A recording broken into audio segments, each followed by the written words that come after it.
MD mën ngeen ma couper le micro Abou Diallo mi s'il vous plaît. Continuez. Vas-y, on t'écoute. On écoute que toi.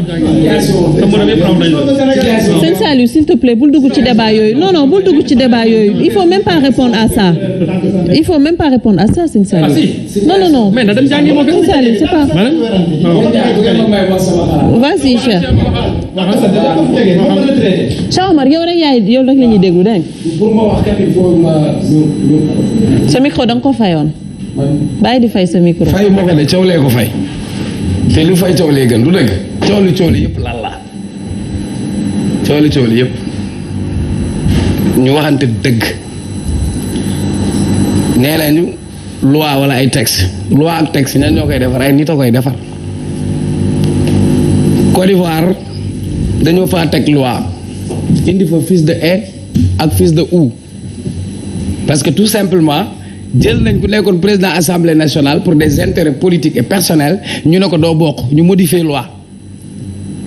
dëgg lañ bëgg dégg Sénégal fii lañ toog ministère de l'intérieur toog ay fonctionnaires toog génnee ne Karim Wade doo nekk loo am carte électeur fan lañ ko teg est-ce que décision la bu yoon teg Sénégal lañ toog 557 maires nekk fii ñu ne coppet Khalifa Sall ne ko dugub ak mboq tee ko ci kasa bi ne ko doo bokk gémmiñ bu waxul dëgg wax fen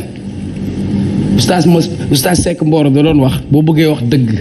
ñett yi rek la ko mën a teree wax ngay wax di wutloo ci yaakaar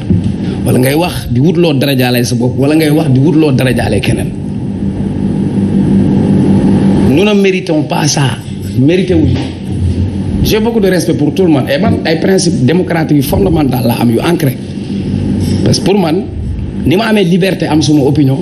noonu la may mun a amee liberté am opinion noonu la ko Babacar amee noonu la ko Saliou amee noonu la ko Abou amee la démocratie c'est accepter la différence c'est accepter l'autre mais suñu demee ba même dans le débat démocratique ce n'est plus des idées ou des arguments ou des invectives ça ne sert plus à rien pour man mérité nañ sur toute la classe politique balaa ñu fiy jógee sax nii fan yëpp looy dégg diw góor jigéen la diw nangam la diw sàngam la proposez-nous autre chose sur des idées muy benn Maïmouna j'ai beaucoup de respect pour Maïmouna ça fait plus de 10 ans que ma xam ko mën naa ko seddal du lu may wax sax am na ngay relation yu particulière jàmbaar la jigéen la am na taxawaay am na yeneen jigéen yu am yeneen taxawaay na par respect sax pour loolu rek war na tax sax ñun ñu rafetal du dëgg lii nii am kenn du responsable premier responsable ki nga xam moom lañ dénk réew mi Macky Sall lañ dénk réew mi jàmbaar moom lañ dénk réew mi loo aye njëkkee woo ko te doo ci mujjee na sa ay rafet on peut pas nous renvoyer 20 ans si ginnaaw 10 ans si ginnaaw sur les mêmes débats les mêmes postures les mêmes positions les mêmes combats qui n'avancent pas recul oui yaa ngi doon joxe exemple Mali lan moo am Mali dañu dem ñu dindi toute la classe politique lan moo fa des mbedd mi si on laisse pas les citoyens exprimer leur choix dans les urnes vous les poussez à exprimer leur choix dans la rue man Ousmane Sonko mu neex la mu bañ la neex bu dee dëgg rek ngay wax dañ ko tooñ tey amuñu benn sañ-sañ ñëw buntu kër jaamur barricade ko ne ko doo dem doo génn doo pousse doo passe nga faral ko nga bañ ko faral d'abord du Ousmane Sonko mais principe bi nga défendre parce que bu ëllëgee mën nañ ko teg keneen te du yoon. parce que tout le monde se demande fan lañ mën a dem. voilà dañuy toog fi naan la ay Guinée ñoo leen gën a dem ak Guinée loola fa amoon. Cellou Dalein Diallo quand j'ai vu ça m'a rappelé ce qui s'est passé en Guinée.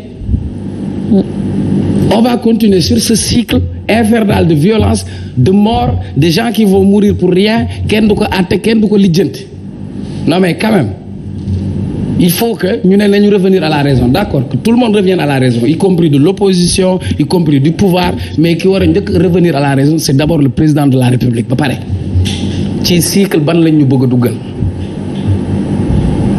processus électoral dafa am yoon ñii ñëpp ku artuwul di nga àtte on avait tous vu venir dès le départ dès le début parce qu'on change des textes on change des lois en fonction de sa posture et de sa position on change d'interprétation aussi en fonction de ses intérêts d'aujourd'hui comparé à ses intérêts d'hier et peut-être ceux d'aujourd'hui ou de demain.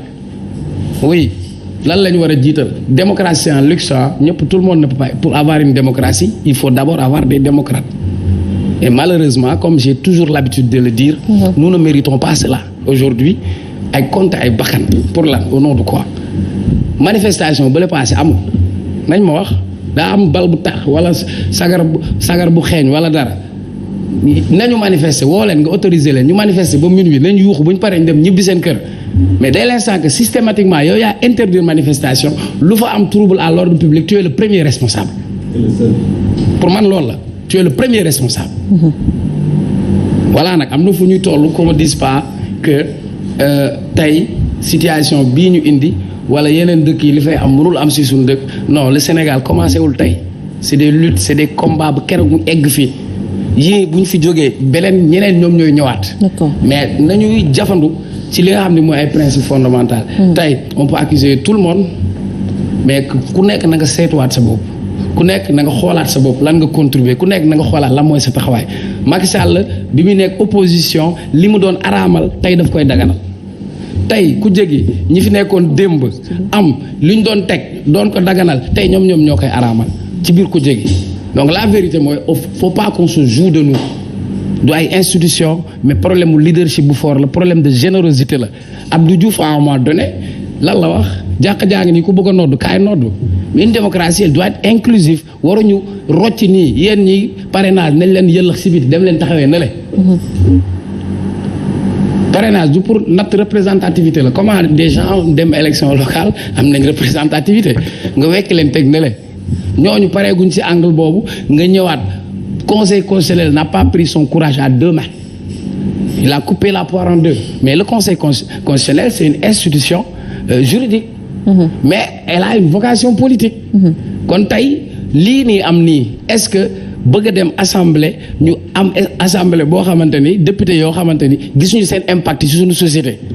jarul tey ñu surseoir loolu toog waxtaan ba trouver consensus avec tous les acteurs kenn bañ a jiital sa intérêt bopp ñu jiital intérêt d'abord stabilité réew mi mënuñu fi nekk moment bii le Sénégal nekk sur un cercle de feu chaque année on va se retrouver dans ce cycle léegi nii la ñu nar a continuer ba 2024 wala ba après 2024 donc ça veut dire que ñi nekk ci réew mi ñu ngi tiital réew mi ëllëg et loolu nag mënoo nekk ñi yore pétrole ñi yore cos almet ñu toog sur une poudrière ku nekk bëgg a xambataal bi non ku nekk di xëcc sa non moomuñu réew mi maintenant nag Sénégal dafa neex nag Sénégal dafa neex bu la neexatee nga jaay yàpp suba nga jaay jën mais deret moom doo si tax loolu nag nekk na ci réew mi ñi nga xamante ni ñu ngi ci Sénégal war nañu xam ni effectivement que muy opposition muy pouvoir moomuñu réew mi ngànk ñu réew mi mais képp koo xamante ni taxaw nga ci taxawaayu fu la dëgg fekk wax ko. D'accord. bu ci am loo ciy naatable tout le monde est responsable ci situation bi parce que sénégalais yéen la ñu dénk sunu avenir yi ñii ñoo bëgg a jël réew mi ñii ñoom ñoo yore réew mi ñoom ñëpp nag ci seen logique bi ñu nekk kii il est dans une logique de conservation du pouvoir kii il est dans une logique de reconquête du pouvoir maintenant si on se retrouve avec deux extrêmes ku nekk am fi nga mat lim ñuy jural du doon jàmm et pour ça ñoom ñëpp la ñuy invité à plus de lucidité. Merci cher et que ñu xool intérêt réew. Maïmouna dañoo gis kii di Déthié Fall mu nekk en garde à vue.